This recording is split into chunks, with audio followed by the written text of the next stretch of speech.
What's up, guys? Synthetic Division here. We got a package. This one was a long time in the waiting.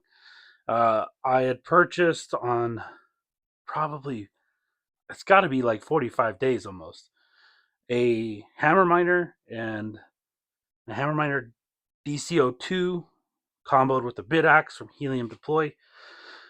And I think I ordered it when it wasn't in stock, and that might be why it took so long, but it's here. Let's check it out. I've got the box open, but I haven't actually opened everything yet, so take a peek at it and see what we got. Wrapping. So looks like we've got the Bitaxe right there. Okay. Oh, this is the case from Avoidbit. All right, that's cool. We got the case from Avoidbit. That was kind of the other reason why I used his coupon code, of course, you know. So we got a power supply in here. This must be, I'm assuming that this one is for the Hammer Miner. Yep, there's power supply and brick. Well, what is this? That must be the Hammer Miner. I don't like that. I was sitting in there like this with this paper on it. I mean, man, that's kind of weird. Like I don't, yeah. Okay. Anyways, Hammer Miner right there. Let's hope it's not damaged because it was kind of in the box, wrapped in some paper. And then we have our Gamma right there. So this, from my understanding, this stuff is from Pleb Source. I'm not 100% sure how that works. It's sold to me by Helium Deploy, but Pleb Source is the company that makes it or manufactures it or sells it. One of the two. Not sure how it works. So let's get this open. So there's instruction booklet. It's pretty detailed, pretty good. Got our miner. And we got a power supply. So let's we'll get it all set up. We'll get the power plugs plugged in. We'll fire everything up. See how it works. Hopefully there's no issues with anything. I was a little worried about the way that this is packaged because let's take a peek at this real quick. Make sure nothing's damaged there. And that's the Hammer Miner. Doesn't look damaged. I just didn't like the way it was packaged. It's kind of in there. I don't know. It's the most expensive out of the whole package. You know what I mean? It's like 300 and I want to say it's like $340 ish for shipping. So the idea was you buy the Hammer Miner, you get the Bitaxe for free with it. So yeah. Anyways, we'll get to it. Let's I'll get them set up, get them plugged in, get my info plugged in. If you guys have seen a Bitaxe, you know them on my channel. They're easy to set up and they're pretty straightforward. So I'll get them set up right here on the table, just on this table. This is like the test table. It's kind of a mess with my stuff, but hey, it works. I'll pause the video. We'll get them put in the stands, get the Avoidbit stand set up, and we'll check it out. So I was thinking about it real quick. I'll show you how to do the Avoidbit bit pod. We'll just kind of improv this, okay? So the bit track pod, it's kind of like the regular bit track pods, but this is the for the Hammer Miner itself, and it's called the Launchpad system. I've actually have a bit disk version of this, so we'll set you up right there. So on this one, pod goes on the back like so, and then you actually put the screws in the back on this one from the Hammer Miner, and I think it's because the Hammer Miner has some standoffs on there, so we'll just go for it. Let's do it right here live. That way you can see how a Launchpad is set up. Avoidbit has some really good videos on his channel about how to set up a Launchpad, but I figured I might as well jump in here and do them as well. So I just grabbed the screwdriver, real quick, and we'll set it right here. Haven't plugged anything in yet, but we'll do that. So 4 screws from the back, and then you can attach the base to this. So and the base is like a DIN rail almost. It's kind of cool. It's like a 3D printed stand that uses DIN rail. Like all the rest of them use a DIN rail. So take the stand out like this, and you'll have these slide tabs right here on the side. And you just take the miner, put it in there like that, and then you can take the stand and slide it in there, and now you have the stand. So I'm going to go ahead and plug them all in and get my credentials slapped in, and then we'll talk about them real quick. All right, guys, we're back. So we got the Hammer Miner set up. got our Gamma set up from Pleb Source, ran into a problem. For whatever reason, I got my pool info put in, and this came up. Now it's gone. So we've been getting, there we go. It's right there. It just reset. So it's been overheating. I heard the fan ramp up, and I was like, oh, okay, you know. So I reset it, restarted the device, and said, okay, let's see what's happening here. And it's resetting, and I'm not sure why. You know, obviously there's a power delivery, or there's a heating problem with it, cooling problem with it, and so I guess we'll have to bring it to the benchtop and see if we can figure out why. So let's get this set up over on the bench and see if we can figure out why it's overheating. That's really weird. I mean, yeah. So I'm gonna power it down real quick. Let's set this up and let's just get it turned off. We'll get it over to the bench top and we'll move over there and see if we can figure out why it's overheating. So the Hammer Miner's doing great. Temperatures are good. No problems there. Just that particular yeah, I don't know, kind of crazy. We'll get it over. Hopefully there's nothing wrong with it. I don't ever want to have to try to warranty a Bitaxe, but we may have to if I can't figure it out. All right, let's get it over to the bench, and I'll bring you guys over with me. All right, guys, so we're here at the bench. See if we can figure out what happened here. Looking at it real quick, we're missing a screw right here, which is kind of weird. Okay. Trying to see if I can see anything. You know what? You guys can see this. I'm going to try to show you, but look at this right there. Let's see if we can push that through. It looks like one of the standoffs is not fully engaged. I mean, let's try it again. It seemed like I didn't hear a click, but it seemed like that one was poking through. So let's try it again. I'll plug it into this power supply and grab the phone and see if it tries to go nuclear on me. Yeah, that's kind of strange. Kind of strange. That heatsink is... we might have to take that off and look at it because I'm not... I don't know. That looks kind of chintzy is the right word, I think. Okay, so they do have it overclocked out of the box, which is kind of interesting. So it's set at the default setting is 600 and 1150. So I guess it's slightly overclocked, nothing too crazy. That's not too dramatic. It's not like the bulk axes that I bought where they were like maxed to the gills, but let's see.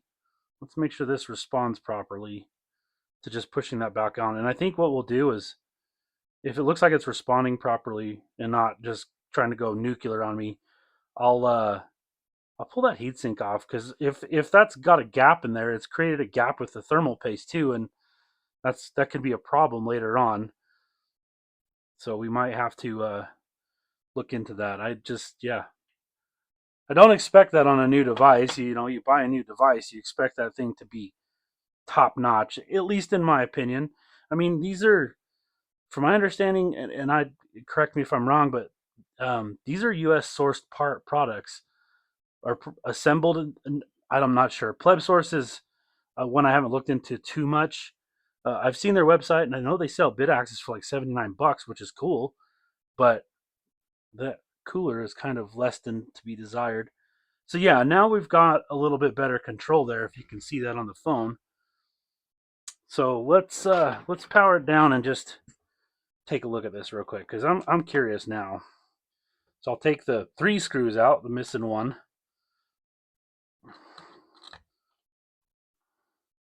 And ultimately this is going to go on the Avoid Bit track, but yeah, I was fully expecting to do an unboxing video here, not a teardown and diagnostics video.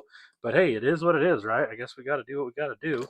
Let's pull this off here. So the SAN says Pleb Source, and I'm assuming they sort like Helium Deploy sources their stuff from Pleb Source. So this is a just for comparison, I grabbed a regular heatsink that I have from a regular, like your standard run-of-the-mill Bitaxe, and I wanted to compare it because this thing looks awfully small. So let's take this off real quick. Yeah, see that one retainer is not hanging on there. I can literally push it back through. So let's pull this heatsink off. That one retainer has me a little worried. The last thing you want is one of these retainers popping off when you're, or not allowing the cooler to fully seat, and it wasn't fully seated, so we may have to, well, it may end up swapping in a different, there goes one just with flying. What a kind of junk. I mean, I'm not trying to be too negative here, but that was, well, enough thermal paste. There's good on that. So let's take the thermal paste off here. It looks good, so I'm just going to take it off and put it back on.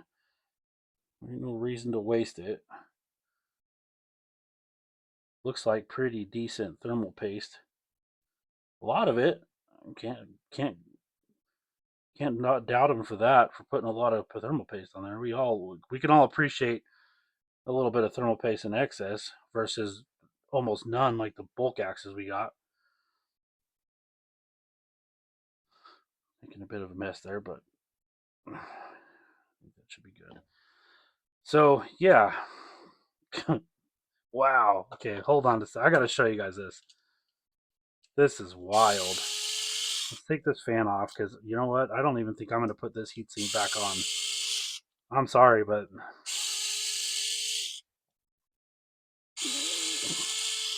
let's take this off. This is okay. So, wow, talk about. Look, we discredit companies from China for being cheap, but look at this. This is the heatsink from a Pleb Source heatsink. This is one from China, from a run-of-the-mill Bitaxe. Okay, this one right here is from a Bit Disc N8-T. More fins, like thicker fins on it, deeper fins. This one's got the same thing. Like, anyways, yeah, screw that. We're putting this one back on. I'm not putting that one back on. No, thank you. That's frustrating. I guess that's why it was free. I'm not trying to be disrespectful, but I kind of feel like I got disrespected. Like, you buy, first and foremost, the packaging from the Hammer Miner was kind of disappointing. The Hammer Miner, the most expensive device in the box, was just hanging out on the side, while the cheaper device, the Bitaxe, was just chilling inside the box. You know what I mean? Hopefully this fan fits. The screws look a little shorter than they might need to be. I guess we'll give it a shot. A lot of these Bitaxe fans are about the same. It's frustrating, guys. Like, I'm not sponsored by any of these companies. I just bought this stuff outright, and it's almost like, I don't know. I will, I'll message, uh maybe I'll message them. I'm not sure yet. Yeah, that's kind of disappointing. I'll do something. We'll look into it. Maybe, I mean, and again, I've heard nothing but good things from, like, company like Helium Deploy and Pleb Source. Like, people told me that's their go-to, and I'm like, okay, well, yeah, I get it, man. Like, I get it. It's your go-to, but as a first time buyer of their stuff, not impressed.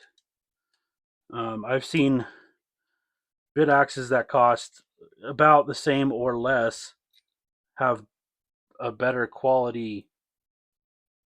Well, it didn't overheat on me out of the box, I guess you could say.